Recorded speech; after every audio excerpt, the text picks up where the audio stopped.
Dinamika geopolitik Timur Tengah kembali mengalami pergeseran signifikan. Dua negara yang selama ini dikenal bersaing secara regional, Iran dan Turki, kini mulai menunjukkan titik temu kepentingan strategis. Selama bertahun-tahun, persaingan regional telah membatasi kerjasama antara Turki dan Iran.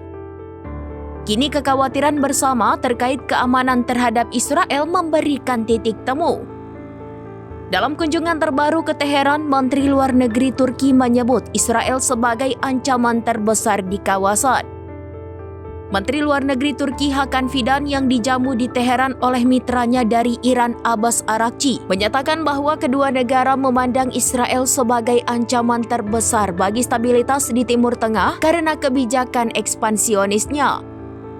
Ankara semakin marah atas operasi militer Israel di Suriah yang dianggap sebagai ancaman keamanan. Rezim baru Suriah adalah sekutu dekat Turki. Dengan rezim Suriah yang didukung Iran telah digulingkan dan pengaruh Iran yang semakin berkurang di Kaukasus, wilayah lain yang menjadi ajang persaingan dengan Turki. Teheran kini memandang Ankara sebagai ancaman yang lebih kecil. Ozel memperkirakan bahwa persepsi melemahnya kekuatan Iran membuka peluang lebih besar untuk kerjasama dengan Turki. Namun hubungan yang semakin hangat antara Turki dan Iran tidak dipandang positif oleh Israel.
Sekarang, menghadirkan lokal menjadi Indonesia.